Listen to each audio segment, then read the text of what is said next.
Welcome to your Get That Nugget for GCSE English Language. Today we'll be concentrating on giving you a framework to answer Paper 2, Question 2, the summary question. This session is to complement your lessons with your teachers and not to replace them in any way. To start, we're just going to revisit the aims of this question. We're being asked to do two things. We're being asked to identify and interpret explicit and implicit information and ideas. So are we able to read something, read between the lines, make inferences and understand them? And secondly, we're being asked to select and synthesize evidence from different texts. Remember, for this question, we are using both sources and we need to bring that information together in a summary. In the previous nugget, we looked at this question. We were looking at writing a summary of each writer's reactions to their discovery. And for the purposes of this nugget, we were using the Discoveries paper, which is available for you to download should you want to work your way through it. Once we'd gone through the process of how we approach the question, you should be left with lots of little things to write about. We made inferences from our quotes and we just now need to take those things and turn them into paragraphs. Now this question, I mentioned previously on the nugget before this, that lots of students worry about this question. And I actually call it the inference question. I think if we approach it like an inference question, it's far easier to answer, and I think students are much more comfortable with responding to it. The way that we respond to this question is we use the squid approach. Sounds very strange, but it actually really works to use this within each paragraph. So squid is statement. Now your statement is just a point of difference or a point of similarity or something that relates back to the question. Then we use a quote. Remember, we want to keep those quotes quite short. We don't want to be copying out lines and lines of quotations. We don't get marks for that. We just want to take a couple of small quotes out. Then we need to write about our inference. So what we have found from that information. Remember, it doesn't explicitly say it in the text. We are making an inference about what we have read. And then finally, in the case of a difference question, it's the difference at the end.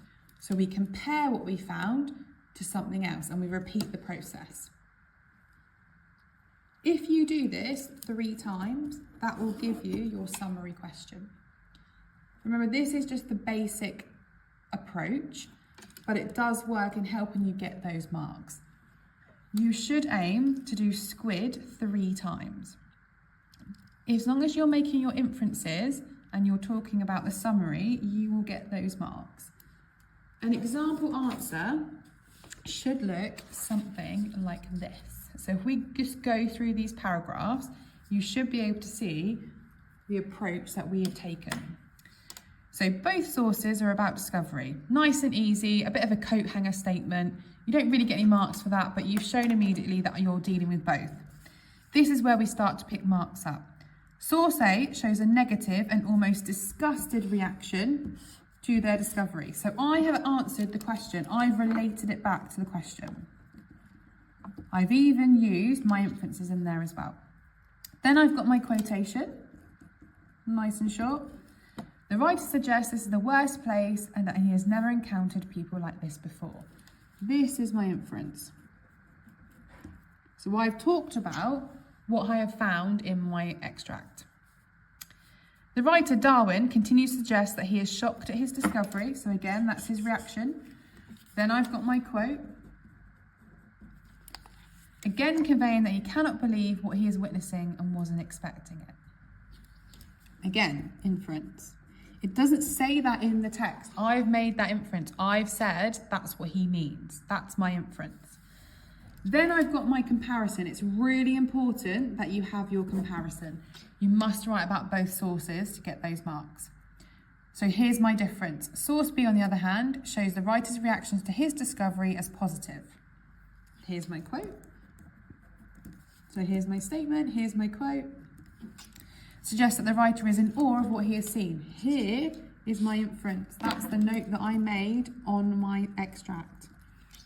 I've got another quote. Further implies that he has discovered has made him feel emotional.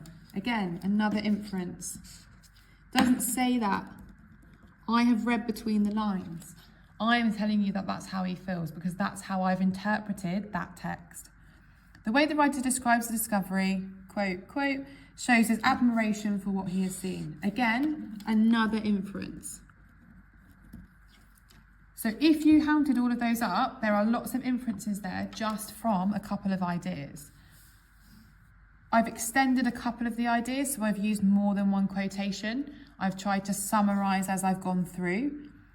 Essentially, what you're trying to show the examiner is that you have read that text, you have been able, in your workings out, to find some inferences, which you've already planned anyway, and then you just turn that into a paragraph.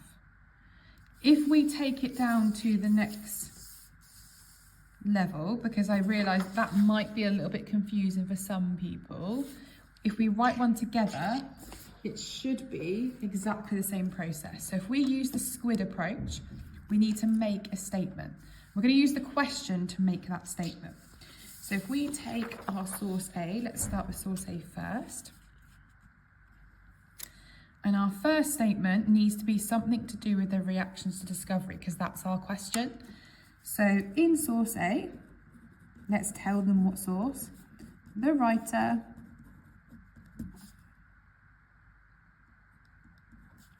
is negative about his discovery. Nice and simple, but we've got our statement. Then we're going to put a quote. Let's use the short one, miserable creatures. Again, nice and easy. Remember, we're not doing any language analysis whatsoever. We're keeping it very simple. There, we've got our quote.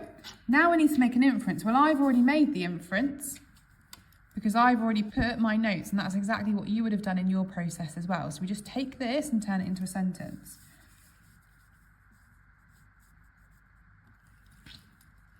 Showing that he is disgusted by what he has seen. There's our inference. Now, the final step of this paragraph is we just put a sentence in for the difference. On the other hand, in source B, the writer is happy with his discovery. And you would go on to repeat the same process. So you go in with a quote from source B and then your inference. And there's your first paragraph done. You could probably even get away with 2 paragraphs as you're building your skills up. That would give you enough to get the marks that you need. And then as we go through the nuggets through the year, we go on to the top mark answers. But this is exactly the approach you take. You have summarised, you have made a statement, you've put a quote in, more importantly, you've made an inference, and then you've gone on to compare it to the next source. And that's really, really important. This is comparison, and you're comparing the sources. Do not put any language analysis whatsoever. You do not need it. Let's just run through the process one more time. Just remember, we're using the squid approach. So a statement with a quote, with an inference, and then we go on to make a comparison to the next one by using a difference, if the question asks for difference. Of course, if it's for a similarity, squid becomes squish, but the same process applies. Statement, quote, inference, difference. And you write, just turn your notes and turn these into sentences. Statement, quote, inference, difference. Do at least 2 of these, you'll get the marks that you need. I'm going to leave you with a question, and I gave this to you in the last nugget, so hopefully you've done all the prep work for it. All you need to do now is turn your notes into your answer. Remember, it's an 8-mark answer, so you don't want to be spending more than 10 minutes on this, but take the question and use the squid approach. Your teacher will be really happy to mark it for you and give you some fantastic feedback, and the squid will win.